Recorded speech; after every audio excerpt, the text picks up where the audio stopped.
chairs, does that let me off the hook from replacing Teddy's chewed up chair? Or? No, actually, as it turns out, you have to donate is to SPCA. That's a legacy chair now? Yeah, legacy chair. A legacy chair. Nice.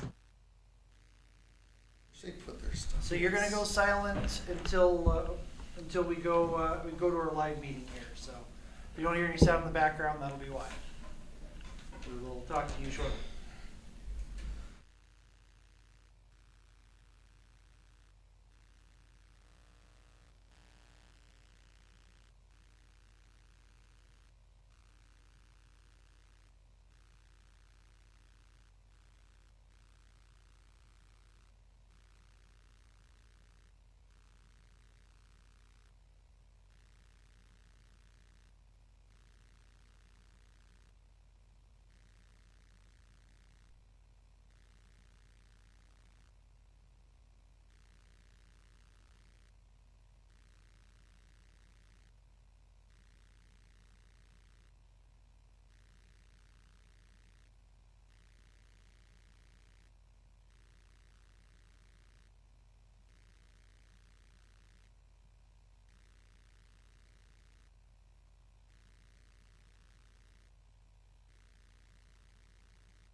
see any pool money in the budget? Not yet. I haven't Is it seen a- the budget. Oh, in the federal? Yeah, There's $107 billion for infrastructure, and it could be in there. Yeah. it's supposed to be job creating. Yeah. Well, I guess it would create a job. Sure. They wanna create a new railroad to Churchill or something like that, so I'm Yeah. guessing they're gonna do port improvements to Churchill, the new railroad. Yeah. And they've been talking about somehow doing port improvements on the west coast and that, so I can't see it going very far. No.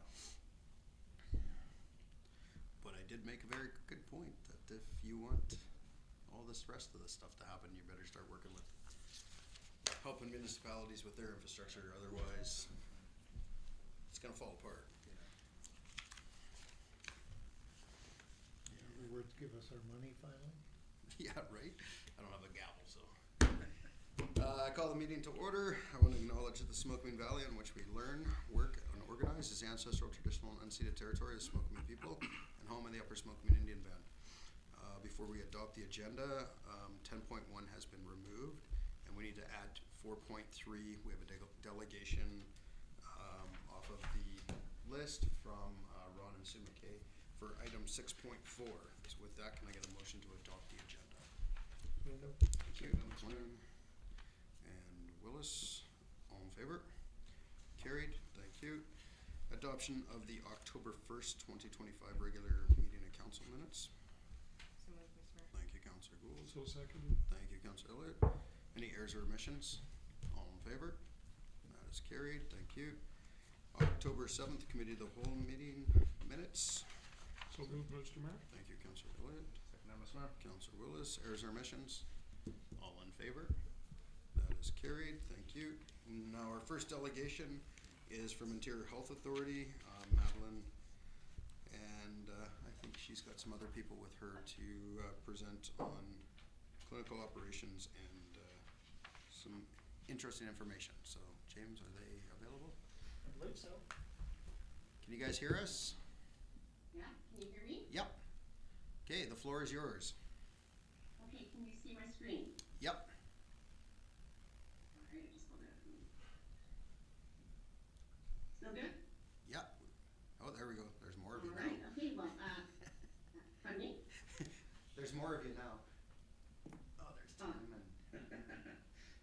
Okay.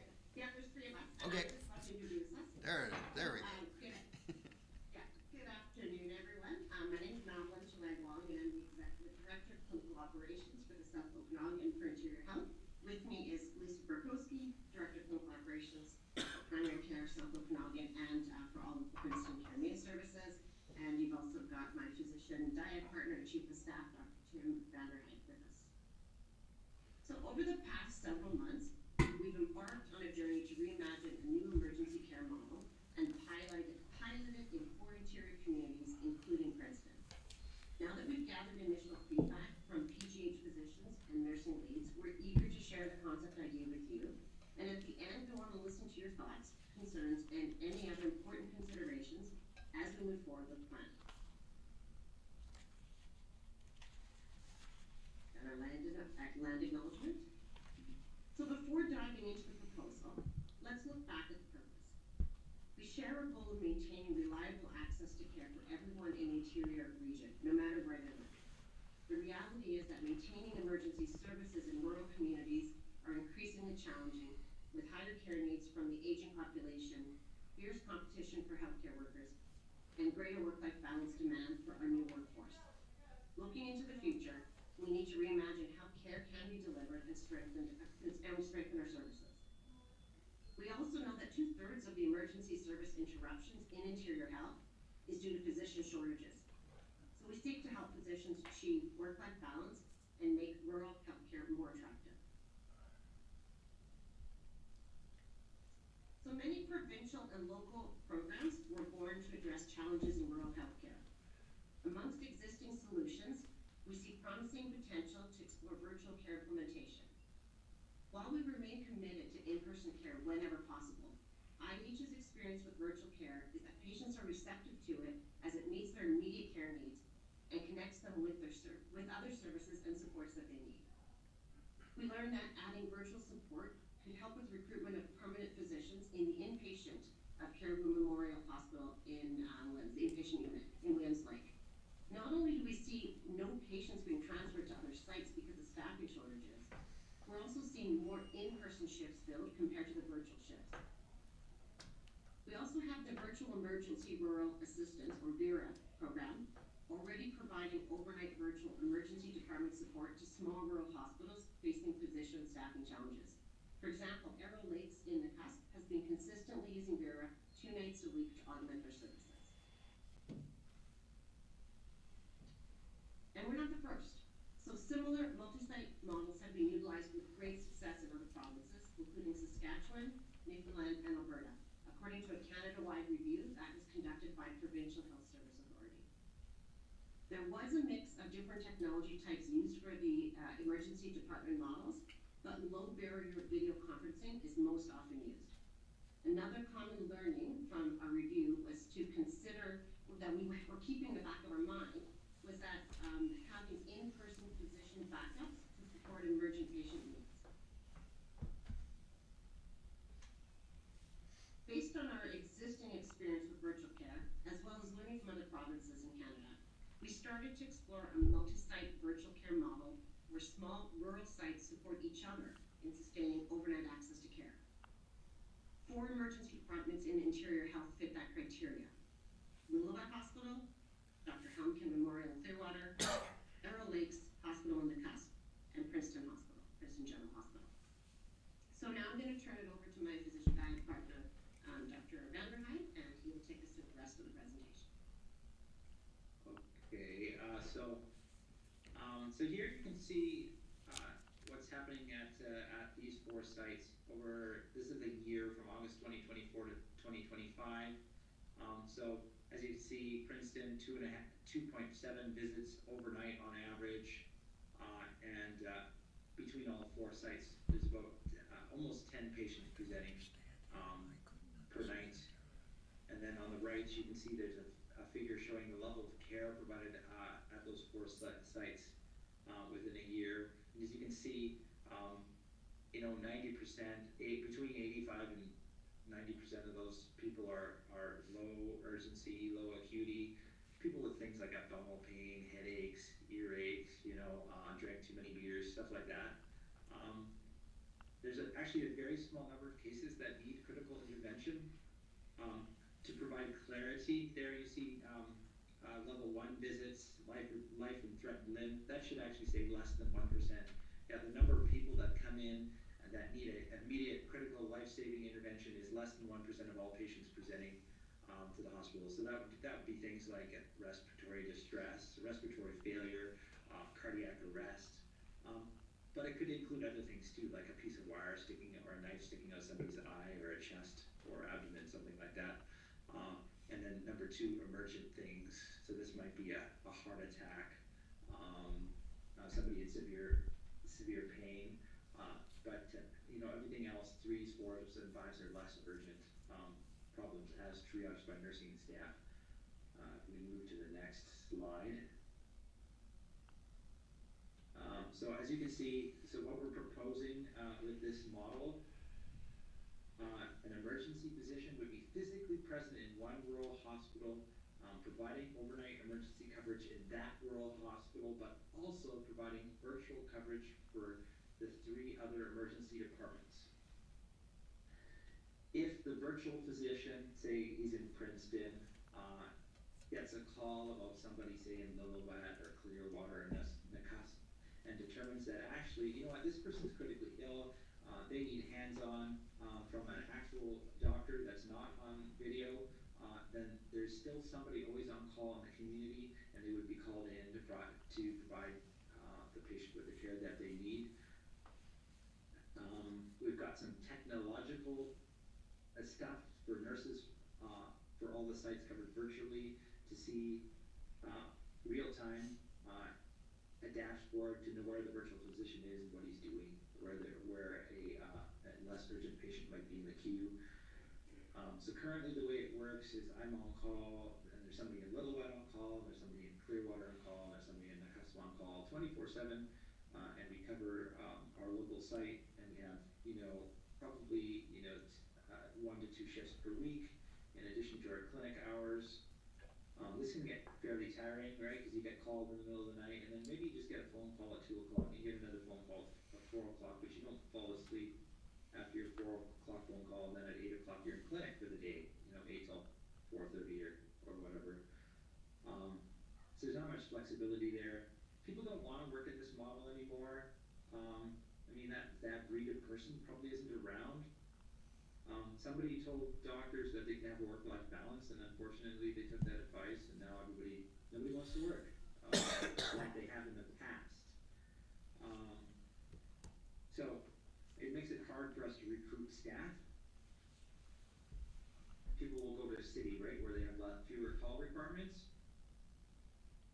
So the 4-site model was originally proposed by one of our emergency physicians who supports rural hospitals through virtual care and understands these sorts of challenges.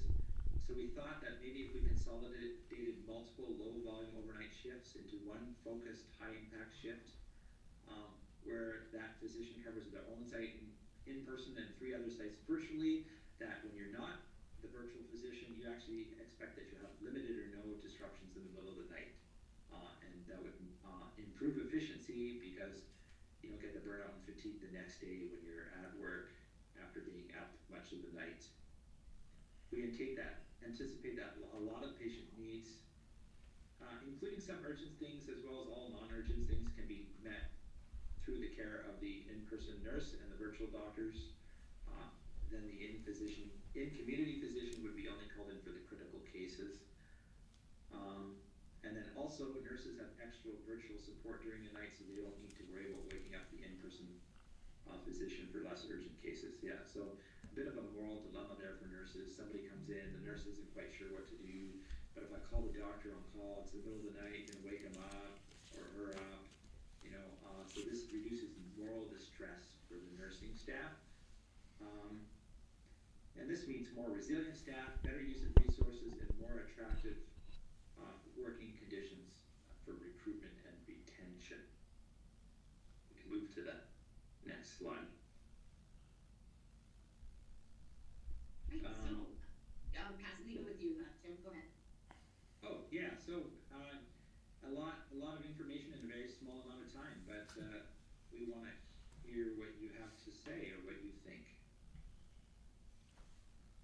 Questions? Yep, Councillor Elliott. It all sounds well and good, but I'm just kind of curious, what is the ambulance component here? What if there's no ambulances available? I'd like to hear how that's going to fit into this. I don't think that really changes anything. If there's no ambulance available, there's no ambulance available. Whether you have a virtual physician or you have the old model, I don't really see that the challenge changes at all. And still a challenge, obviously, yeah, but not a changed challenge. Okay, so now the other side of the coin, we're talking challenges in the winter. What if the physician at whatever hospital it is swamped with all sorts of work due to road conditions and whatnot? How are they going to balance the virtual job on top of that? That's a great question, and it's something that we've thought about in planning and preparing this program. We always have that on-site physician that's on call, right? So we've always got the on-site physician to fall back on if, like you say, it's a disaster in all 4 communities or a disaster in one community and the on-call physician is tied up. So for example, I'm in Princeton, there's a semi pickup truck head-on to 3 critically injured patients. I'm the virtual on-call. I spend 4 hours resuscitating, transporting these patients. I can't cover the other sites because I'm too busy, right? If a site, one of the other sites needed a doctor, they could always call their local on-call doctor. But we have to emphasize that this is rare, right? It doesn't happen often that we end up in situations like that. But we have to also allow for the fact that it can happen, though. Yes, yeah, we're making allowances for that, yeah. All right, thank you. So, Tim, to that point, I guess that's not really a question for you, but Does that mean we're going to be able to stabilize these other ERs? Because these other ERs that we're working with are ERs that have seen closures, like Clearwater, for instance, right? So how do we guarantee there's somebody else going to be on the other end of that phone? I don't know if that's a question for you, Tim, but You know, I think, you know, Clearwater, I know that a lot of the staffing shortages have been nursing related, and maybe Lisa's better equipped to answer that. Specifically about Clearwater, I know Lillooet has had probably the most closures, right, of all 4 of the sites, but they've recently received a few new physicians, and actually that group is the most interested in this program, for whatever reason, not sure why. Yeah, they're all on board. Yeah. Yeah, and I can pipe in about the nursing piece.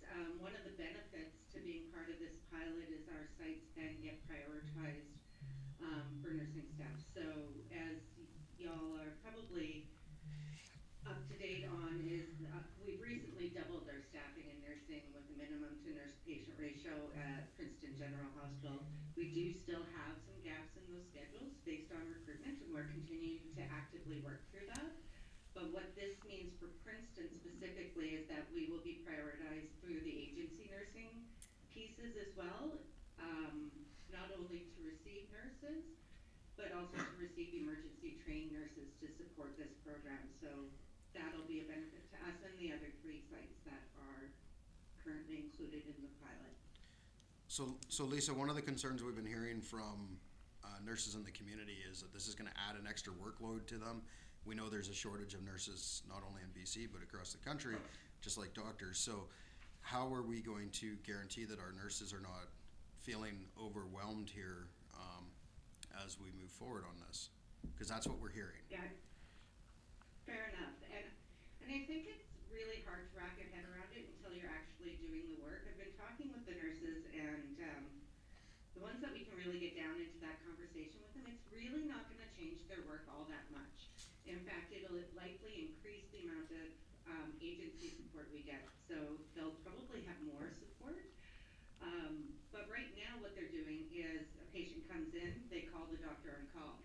So it's the same thing. Patient comes in, now they're going to call the virtual covering doctor. So it's really not any extra work for the nurses. Again, busy nights happen, and we have contingency plans for that. So we have the 2 nurses in Emerge, plus the nurses on the unit that we would use to support some of that work if required.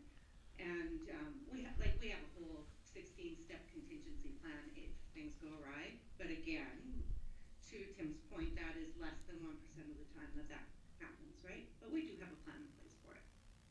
Yeah, and I'm actually going to further add to this is that now all 4 hospitals will be connected on a digital platform, and so there'll be 8 nurses that can bounce ideas off of each other all night long. And so it's not just the 2 nurses, it's the 8 nurses together that can have conversations about challenging situations. They have the ability to go offline and take care of what's in-house, and for it to be on-call backup in those communities if things become challenging in the community where the physician is in-house. So that's all part of the standard work that accompanies this particular project. Is anybody else? That's a good point, Madeline. The other piece, sorry, that I forgot to mention is they also have additional physician support. Whereas right now we have 1 physician on call. If Lillooet is the physician covering all 4, we have critical case come in. Tim's the physician in the community. He comes in, he's working with that case. They still have another doctor they can connect with on the other patients that may present to the emergency, while Tim and one of the nurses are working with the critical case, right? So we're able to support better that way as well. Before asking more questions, does anybody else have a question? Yeah. Sorry. Go ahead. Ladies first. Councillor Gould. So has this already rolled out in Princeton? In the 4 communities? Is this already happening? Or is there a plan to roll it out? It was very hard to hear your question, sorry. Has this already been rolled out in the 4 communities, or is there a planned rollout? So it hasn't been rolled out in this exact iteration quite yet. Tim, I'll turn it over to you to explain what the nuance is right now. Yeah, so no, this is a relatively new project. Hasn't started yet. Planned soft launch would be sometime in December for people that are interested. Um, and our plan is that if there was some problems with the virtual system or our new system, that we just revert to the current system. But no, we haven't started yet. Okay. And what we haven't started is this 1 in 4, but the technology is being used in a slightly different way currently in the cusp, and that's with a contract with the actual with different positions that are not part of IH. Right, Tim? That's what the Vera currently is. That we're Yeah. using. So Vera, this is a virtual emergency rural medicine support, telemedicine, virtual medicine. It's provincial. It's a provincial program. Yeah. So this is an in-house program, and there's some interior health in-house. There's some benefits to that. We're all on the same. We have the same records. We're all using the same practice guidelines. We're all on the same electronic system. So it's going to be better than the Vera system. The other thing about the Vera system is that some hospitals that were desperately short, like Nakusp, were having only a virtual doctor and no backup local doctor. This system is built on the premise of having a backup local doctor always for those critical cases. Tim, you said people that are interested. What do you mean by that? Does that mean like not all of our doctors are on board yet? No, I think across all 4 communities, there are some people that are skeptical. Yeah, absolutely. We just want to try and go with people that are interested to give it a try. This is a pilot project. By no means is it set in stone that this is the final model that we're going to land up on. And I think, that one slide we went through with all the provinces and all the different models, the Provincial Health Services Authority has studied these models and they've decided that what we're doing, or we're trying to take the best practices from all of those models to inform this particular model. Councillor McLean, do you had a question?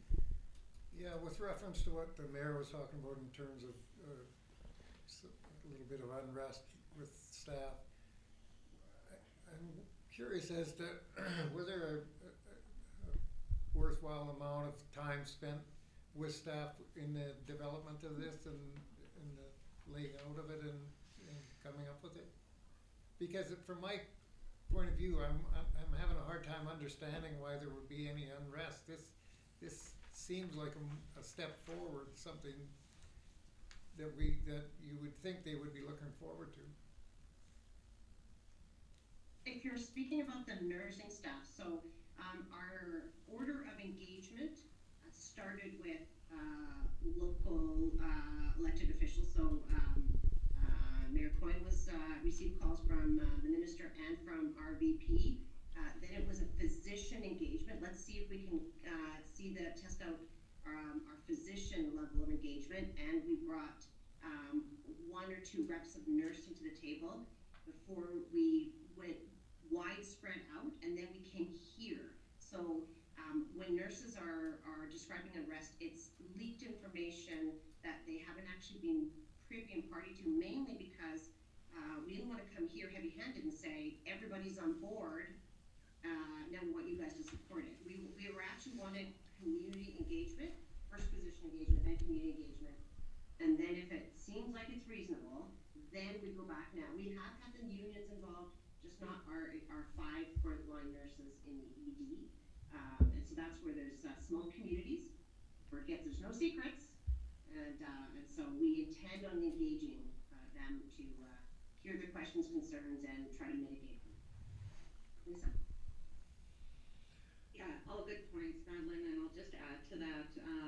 So many of you likely know Michael-Ann Miller, so she's back in her role as manager and has been working with the nurses on the floor to kind of do some myth busting and the rumors that they're hearing. We do have a meeting set up next week with the emergency network, myself, Michael-Ann, and the nursing team to go through any concerns and whatnot that they have.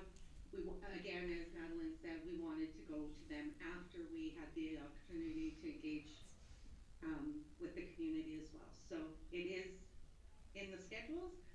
And as long as we're looking to move forward, we'll continue with that meeting.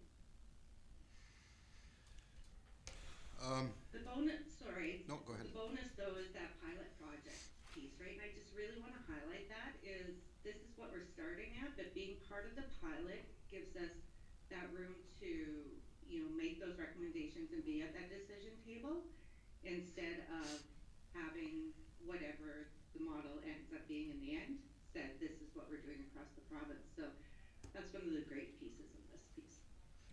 So with that, okay, I think some of the misconception or confusion around is how many days in a month would you be required as a doctor to be able to be doing this job?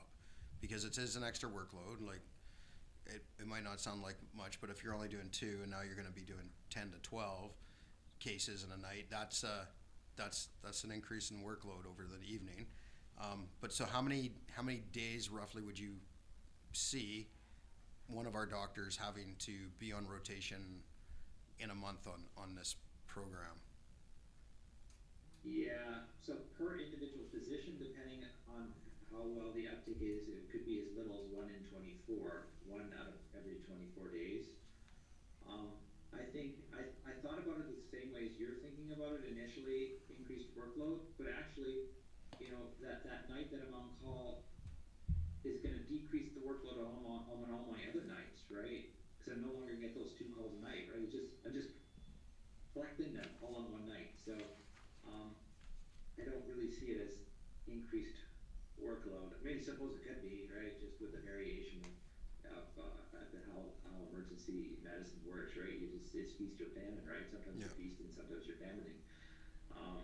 But no, I wouldn't paint it as increased workload, just condensed workload.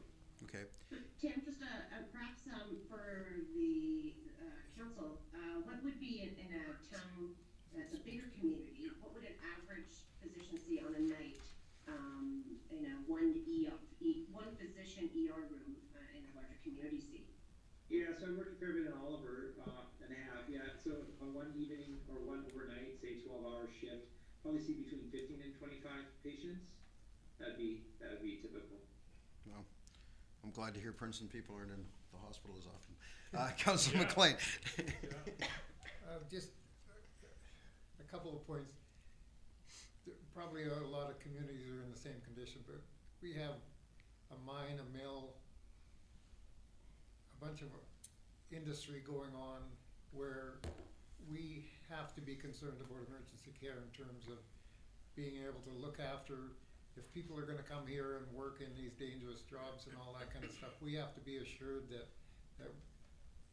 you know, we're getting them the best care they have.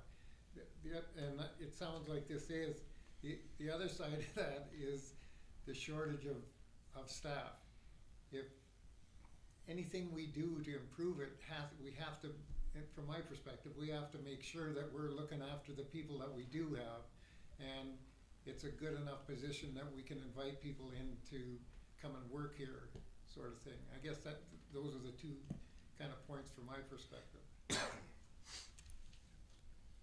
Yeah, and I think jumping off of what Councilor McLean was just saying, I guess, so you guys showed that chart or that graphic where, you know, what the level of, severity of the calls were. What's the threshold when you call somebody else in to help? Like, where's that line? Because I think that's gonna be the key to, you know, for the community, because if somebody has an accident at the mill or at the mine or whatever, when do we know for sure there's gonna be a physical doctor waiting for you at the hospital? So I can answer that question. There's a lot of things a virtual doctor cannot do, right? A virtual doctor cannot intubate somebody. They cannot put in a chest tube. So it's up to the virtual it's up to the local nursing staff. If they get a critical case, they won't even call the virtual doctor. They'll just call the on-call local doctor right away. And then if there's a question and the virtual doctor says, oh, this is something I can't manage, well then we'll go with the local doctor. Yeah. But right now the situation is that if you were in a mill accident, let's say the mill exploded and somebody got badly burned. These things happen, right?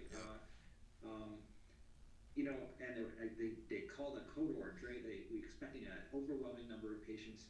I don't think anybody's going to say, let's call the virtual doctor and see what he thinks. You know, I think that, you know, we would still go ahead and call in the local doctor for the expected critical care. But I know they sound like, you know, softball questions, but I mean, these are the questions we're going to get in the community, right? So that's why I'm asking. As random as they might sound, or as weak as they might sound, these are the things that we're going to be asked as council when somebody says, well, what about this, right? We've already seen the online, you know, flare up, and there will be more as we move forward on this. So I just want to make sure that it's on public record that this is the stuff that we're dealing with. Like, it's not going to be, you're not going to show up after a car accident and be waiting to talk to somebody on a TV screen. There's going to be somebody there to help you and get you stabilized off to Penticton to make sure you're, you know, not going to lose your life or limb or whatever, right? Yeah. Like, I think we just need to put the community at rest at the same time as you're talking to us, because this is also a way to talk to the community itself. Yeah, Yeah. Mayor Court, go ahead, Tim. oh no, these are great questions. Yeah, well thought of questions. So I appreciate that. That's what I was going to say. What I was gonna say, Mayor Coyne, is actually, there's a potential that we have added support, because right now, that physician may not be in-house when something like that happens, and they're at the mercy of waiting for the physician to get there. Whereas in this model, they could get remote support from a virtual physician to walk them through a resuscitation or the reception of a traumatic person, and completely run a code with the support of a virtual physician to buy them time until the physician actually arrives on site. So there's actually bridge support that is potential in these cases, and there have been examples in the use of Vera where entire codes have been run virtually until the physician got there.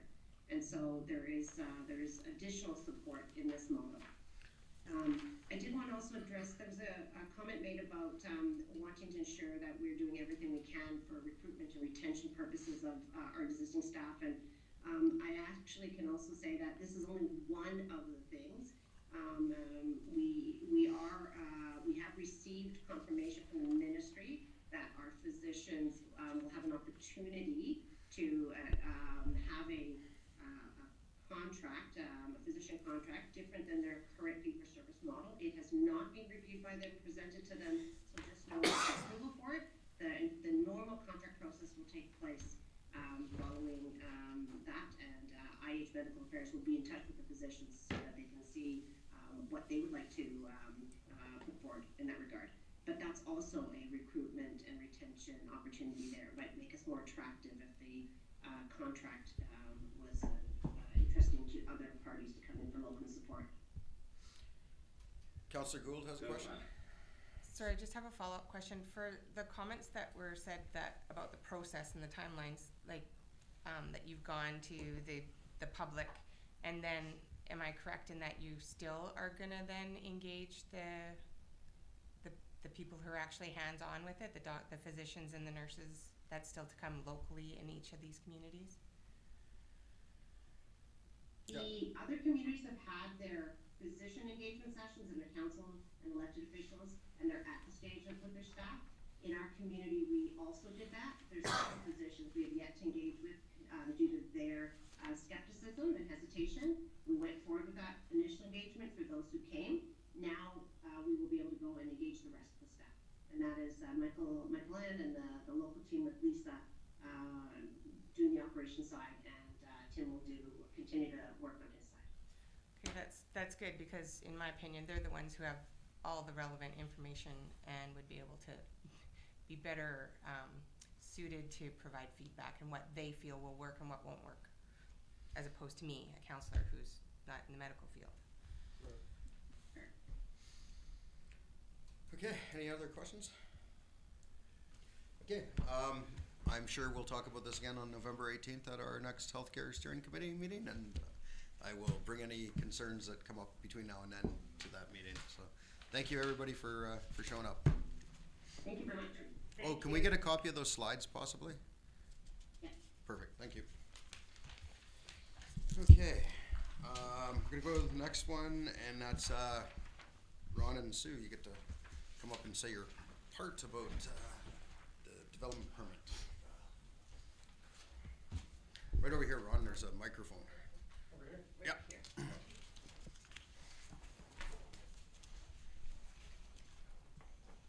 Mayor and council. Ron and Sue McKay, 484 Main Avenue.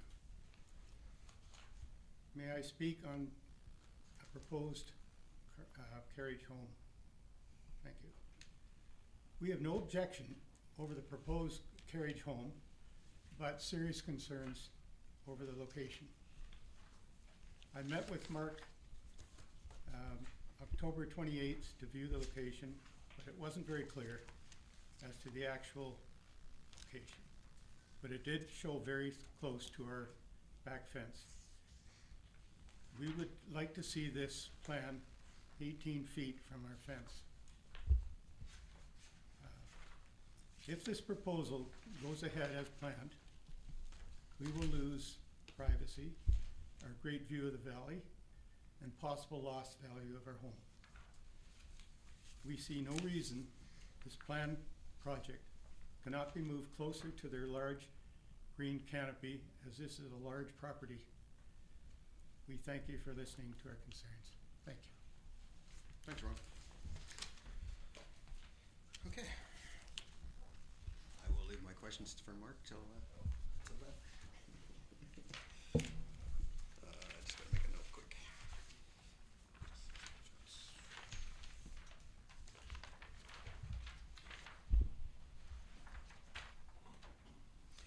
Okay, we'll move on to staff report 6.1, UBCM grant application to support ESS.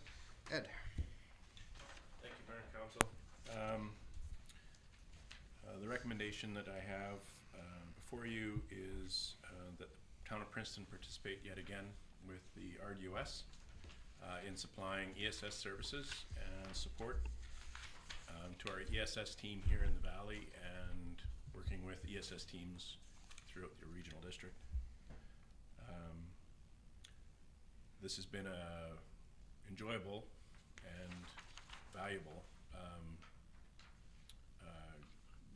cooperative arrangement with the regional district and other municipalities, which has given the ESS team great depth and support. And I would just like to endorse and recommend that this is a decision we make today. Thanks, Ed. Anybody have any questions? This is something we've been doing for 5 years now? Yeah, 5 years. So. I think Ed didn't hit it on the head with that it's working and that it's a collaborative effort, which then helps support the members that are part of it instead of just feeling like it's all one small group that's having to do all the legwork. So I like it. I think we need to keep doing these applications. Would you like to make the motion? I would love to make a motion. As Councillor Gould will make as the recommended recommended. motion. I'll second that, Mr. Mayor. Councillor Willis is seconding it. Any other comments on the question or on the motion? I will call the question. All in favor? That is carried. Thank you. 6.2, to support a application to the UBCM for 2026-2027 Fire Smart community funding and support programs. Ed. Thank you, Mayor and Council. Again, a very successful program with the Fire Smart program. The recommendation before you is to approve a resolution to receive and manage grant funding from the UBCM 26-27 Community Resiliency Investment Fund for the Fire Smart program. I just would like to draw you to several statements on page 2 of my sheet. The 26 grant is split into 2 parts this year in this granting process. This allows for the Community Fire Smart program fuel treatments activities to be separated and allow us our reporting to go into multiple years for that section. And it doesn't impact our base funding for our yearly Fire Smart activities.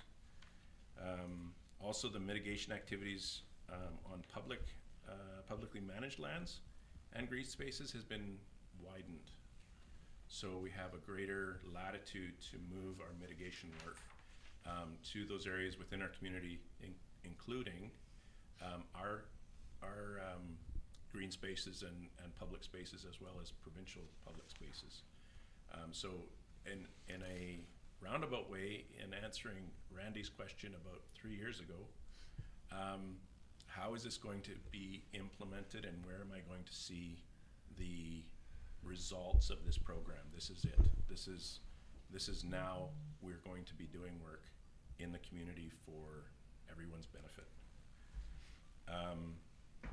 Homeowner rebates is another area that has been very valuable to the community. At 50% of costs and fees, expenses, and any time spent is calculated as wages, up to $1,000 rebate. Additional supports for homeowners. For those homeowners that are 65 years in age and older, we're providing mitigation specialists to work on their property. So they can assist with the implementation and improvement on the property as recommended by the FireSmart program. And also another area that has been very successful is the green waste removal. So that's working with the homeowner after a FireSmart program inspection to remove wildfire hazards from their property, and we pull up with a truck and trailer and fill the trailer with several homeowners' debris and take it to the dump for disposal.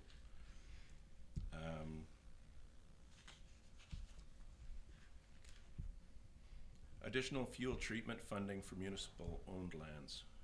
So we can go to critical infrastructure and we can do work on that site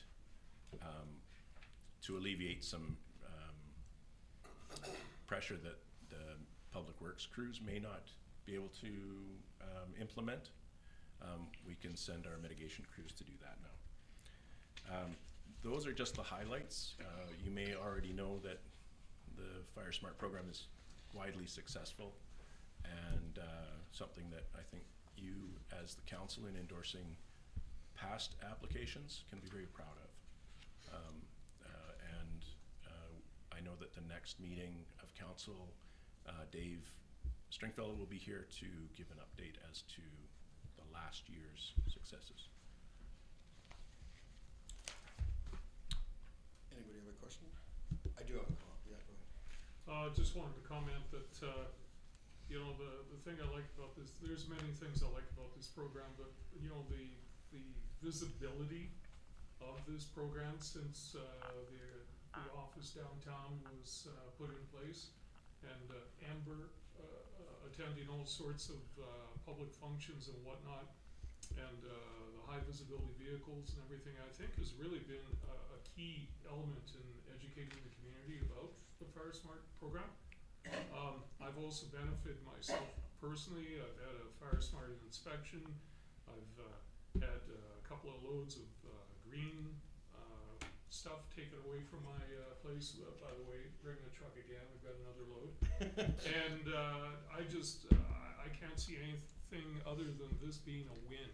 It's amazing. We're very fortunate to have this program so highly positioned in the community. Is there a portion that we have to pay? I'm glad you mentioned that, Randy. No, there's not. It's a fully funded, fully funding for. Yeah, I'm 75 years old. Yeah. Call me by my council. Sir to you. Perfect. I just want to say I'm always blown away by our FireSmart program. I mean, I go all over the province. Princeton shines in the FireSmart world, and I think Dave's team has done an amazing job. And I agree. We should be proud of that team, and we should be proud of what they've accomplished. Everywhere I go, how do we do Crown Land? And I'm like, you do the steps, and Dave has done the steps, and we're at the steps. It took a while, but we're there, and you know, the regional district's struggling with how to deal with green waste, and I'm I'm like, just do what we do. Go talk to Dave and you can figure it out. And I'm always excited when I hear other places trying to figure it out. And I'm like, well, just talk to Dave because he's already figured it out. So good work, guys. If there's no other question, yeah. The only thing, Ed, you know my house in that hillside? There is tons of houses similar to mine. Mhm. Yeah. Is there a, other than simply getting out a rake and trying to rake it all the way down the hill, there's no magic way that we figured out to how to deal with those? Because it, actually, when you think about the whole side of the hill, where the town shop used to be, that whole thing is another area very similar to mine, you know, with the trees letting those needles come down and all that. Have we figured out a way to get at that, or? On a slightly different topic, the community has currently, this program works within our community wildfire resiliency plan, which we had done 5 years ago or 5 years ago. Those areas are identified in that plan, and the changes that you see today for the 2-year program that we've got laid out, Dave's going to be working more actively in trying to design mitigation for those areas, especially when it comes to the slopes. The various slopes we have in town do have noted issues with geotechnical concerns, and they may or may not be affected. The geotechnical will lean you towards don't touch anything, because what's on the hillside is actually holding the hillside in place. But the fires. I didn't mean live stuff. I just meant stuff that falls down from the trees, Yeah. and you sit there with, you know, needles and broken It's- branches and all that kind of stuff. It's Just cleaning that up, because when you Fire Smart came to my house and went over my yard and everything else, that's what was pointed out, sort of thing. As well as, you know, taking branches Right. off the trees up to a certain height Right. and all that sort of thing. In your Fire Smart report, it does direct you to pay particular attention to the first 5 meters surrounding your home, your roof, and the materials that your house is built out of on the exterior. Those areas are the critical areas to pay greatest attention to. So as you get further away, those materials in a fire can burn. And if you've done the work near the house, it doesn't have as much impact as if it was to burn right up against the house. I guess In I'm other just. words, no. In other words, no. Get a rake. Well, no, but I just thought, you know, that's fine to protect my house and everything Yeah. else, but if a fire gets started in that area, it's not just gonna be my house, it's gonna go everywhere. Yeah. And that's all I was thinking of, if there was some magical way of being able to, other than just simply raking huge piles of it and taking it down to the road and having it. And I think that's the only thing, I know, like when Kelly Cook and them did the other side, that's what they did, is they raked it and they cut, and they delimbed to try to get rid of those ladder fuels and all that stuff. But that was all they could do, and we had the suppression team at the time come out and do all that work, but. That's right. Sounds like I better buy a bunch of rakes and get the posse Well, out there. in the words of President Trump, start raking the forest. Exactly. I'd like to make that motion. Mr. Thank you, Mayor. Councillor Elliott. Seconder? Second. Thank you, Councillor McLean. All in favor? That is carried. Thank you. The next one is update on the tax sale. James? Thank you, Mr. Mayor. For council's information only, tax sale was held on the 29th of September. One mobile home was sold, which has already been redeemed. It was redeemed 10 days after. So we have no delinquent taxes available for tax sale in town of Princeton. Excellent, thank you. We just need a motion to, So moved, Mr. Mayor. thank you. I'll second. Elliott, Gould. Any questions? All in favor? Carried. And that brings us to the DBP on 480 Main, and Mark, you're up.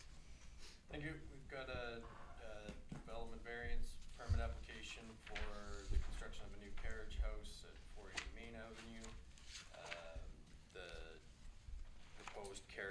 house is a 97.5 meters square carriage house, two-car garage with suite above. The proposed location of the development meets all zoning bylaw regulations for RS1, except for they are proposing to build in front of their principal residence, between the principal residence and the front parcel line. The interior side setback to the north towards Main Avenue is 3.1 meters. It's greater than 6 meters to the front property line. The east interior property line is greater than 10 meters and even more to the southeast. As far as zoning goes, the use is permitted. It's supported in the OCP, as well as zoning for RS1. And yeah, that's the Questions? Councilor Bull? sure. So this one's a little bit funny in that it's not really frontage on Main Avenue. So what, in looking at the map, what is your frontage? On a panhandle lot, the frontage is literally the driveway.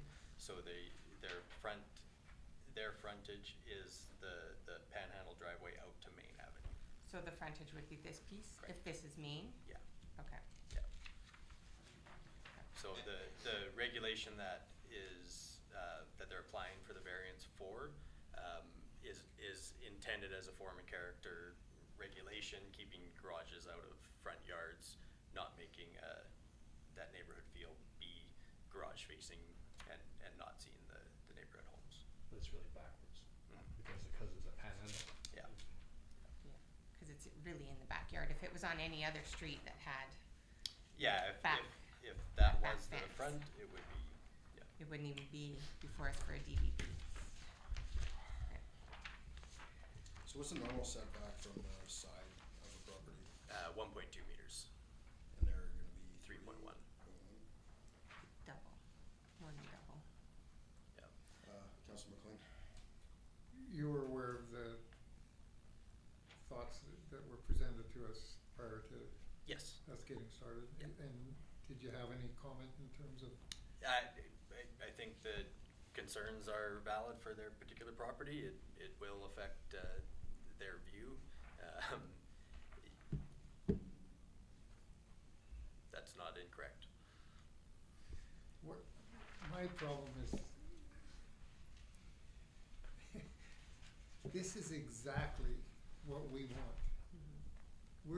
We're bending over backwards, we're going to, ministries and everything to try and get housing within our community. I can appreciate the perspective that was presented prior to us, but I'm stuck with the fact that it seems as if there's no other option for them to move very far one way or the other, right? Yeah, so the servicing for the lot is off of Main on the opposite side of the driveway. So their reasoning for the proposed location, one, they have to be 3 meters away from their existing dwelling as well. Two, the location of their servicing that to the existing house is at the northeast side of the property as well. So What's coming through to me when you speak is that there doesn't seem to be a lot of other options. there's not a lot of other options on this property. And then just looking at the plan though too, because they don't really have like a full rectangle lot, if you were to move that proposed carriage house farther into the corner in line with that, then they're losing their enjoyable space, like their yardage, like their yard for both properties too, right? Because it's not like they can use, well, this is now gonna be the front yard because it's a hillside. They can't do that. So I can see where the intent would be to keep it so that they can still have use of their lot. garage closer to the access. One thing, Mark, something that maybe we can consider as council, like having to come for the variances, would there be an easier way to do this, or is this something that we can look at as council as well? Because of the fact we do want to allow 4 carriage houses and additional dwellings and properties, the reason it's here is because it's gonna be in front of the house. Is that something that we should look at in the future, that on maybe even, I don't know, just spitballing, but something that could help ease this so that it's reviewed on case by case, and then if it's fits within all the parameters, like the setbacks are all there and everything like that, it doesn't necessarily need to come for our approval. Or that it's just, I just wanna streamline it for people to put in carriage houses and increase our You do density. have, in our development procedures bylaw, we do have, delegated variances now. The majority of them do go to the CEO, or the CAO, sorry. This particular regulation is not in the consideration for minor variances in that bylaw. In the report, I speak to, really the reason this is an acceptable variance is because it is a panhandle lot. Yeah, there's not too many, you're not gonna see too many. You could count them on your hand, yeah. Yeah, that's why I was kinda like, if there was a way we can make it easier. Is that something we missed when we were changing our bylaw too, right? Anyway, thank you. Just my comment is I absolutely agree with what you're talking about in terms of, that's what I thought when I saw this, why is this in front of us? Yeah, and I can see the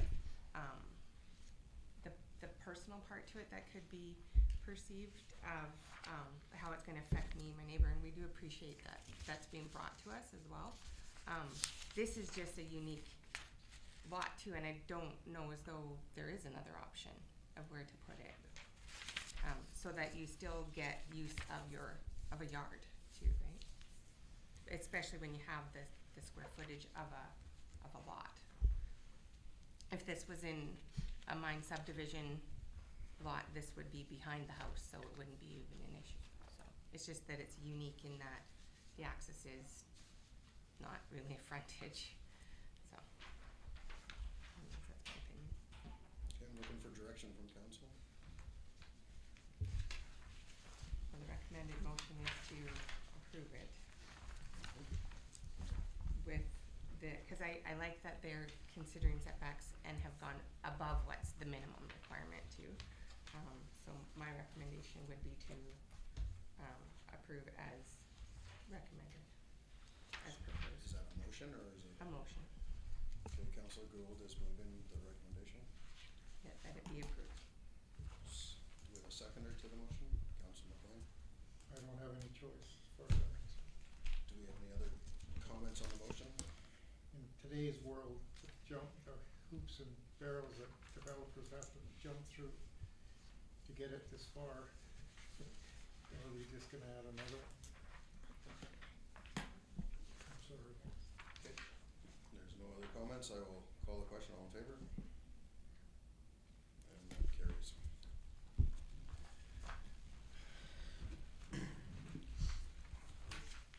Council reports are next, I'll start with Councillor Willis. I don't have much to report other than we attended the Halloween festival, fair, whatever you call it, and it was obviously there was a pile of people there, and I thought it was done really well. That's all I have to report. Councillor Gould. I have nothing. Councillor Elliott. You know me, a lot of stuff is usual, so I'll just go over it pretty quick. Interagency meeting, Canadian Mental Health Association meeting, Princeton Museum Society. I conducted the AGM for the Arts Council. The Arts Council board has all been returned, and 2 new members to fill out their slate, which I think is a first in the 7 years I've been sitting on the Arts Council board. So I think that's probably an endorsement of what the existing board has been doing, and they deserve a ton of credit for the things they are trying to bring to the community. So I wanted to share that. I've also attended another meeting of the Gristmill Operations Society, and that's a Zoom meeting, and we're still making changes there, and that's it for me. Okay, Councillor McLean. Halloween, Is it? that was nothing short of amazing. Like, Pretty cool. the cars that were up there were just, it was just like the rodeo. Yeah. And Just shy of 18. I didn't go in the scary part, because I've been out to the Tulameen Trading Post and went through there, if that doesn't scare the pants off you. But the fireworks and everything was just amazing. Just a worthwhile effort that I think every kid in town was in attendance, I'm sure of it. Anyway, a job well done. Okay.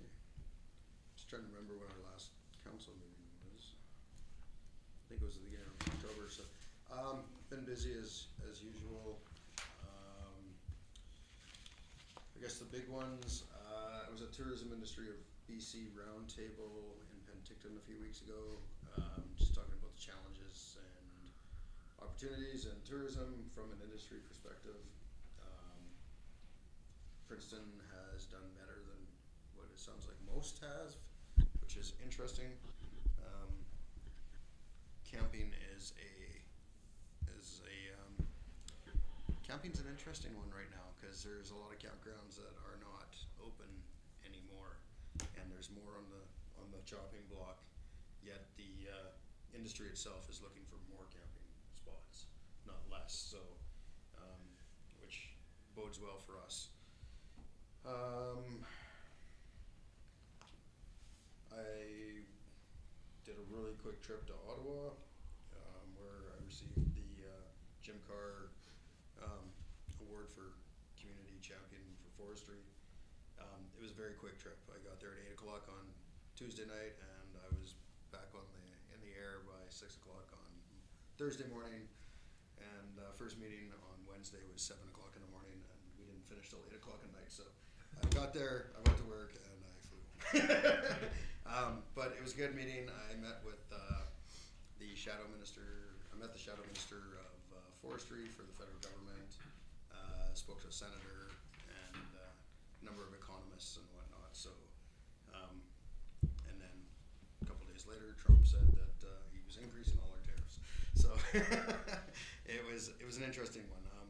The forest industry across the country is feeling the pressure right now from the Americans. I think those are the big things. Yeah, I don't. I mean, the regional district, of course, and whatnot. We had a meeting with Fortis the other day about a project, and we met with the mine. Still waiting to hear about the permitting. The province did go back to work a week ago, so we're hoping to hear more from that pretty soon. And then I had an interesting discussion, and BC Assessment has decided to, this is something for James too, has decided to reassess pipelines and the value of the pipelines, decreasing the value of them, which is going to cause a whole bunch of ripples across smaller communities, especially in the TNRD area, where Trans Mountain goes through all their communities, which is equating to, in some communities, upwards of 20+% in taxation that they'll have to make up. The next round, this isn't the only round from what what BC Assessment explained to the TNRD. There will be another round where they're looking at other utilities next year, and if it's anything like this year, we'll find out in the fall, and it'll be implemented in the new year for the next tax season. So these could include everything from railroads to transmission lines, which make up a pretty big chunk of change. So we're working on it. Going to get Silga in on it. I think we've already talked to. I think we're taking a UBCM working with the mayor of Clearwater on this, since this community is one of the communities that are impacted by it. So yeah, Do you want me to have a quick, do you want me to talk on it quickly? yeah, if you want to, because it's pretty complex. And BC Assessment's being kind of coy about it now. Yeah, so, just doing some quick preliminary work and taking a look at our Class 2 properties, which is utilities within the town of Princeton. Our current utilities, based on tax rolls, are less than 2% of our total tax intake. There are some municipalities in this province that are heavily reliant on pipelines, specifically where the Trans Mountain pipeline goes through. We are not one of those communities. We're still waiting for clarification on things like natural gas lines themselves to see sort of where that should fall outside the purview of this report. But to put council's mind at ease, it looks like if there is an impact to tax rolls, it'll be minimal for the town of Princeton. Perfect. Doesn't help our neighbors. Indeed. So, yeah, that's all I got. If there's no questions, we'll move on to the next part. We have two letters, receive and file 8.1, which is a letter from Hope Air, an amazing organization that helps people fly to hospitals and whatnot.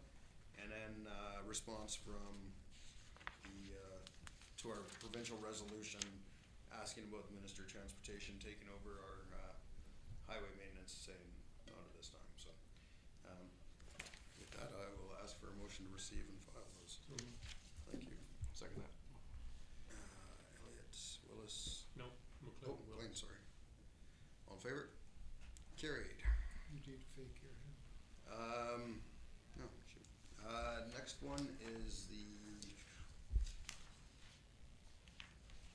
no action, or no correspondence request action, which takes us to 10.1, which we've removed, down to 10.2, fees and charges. James.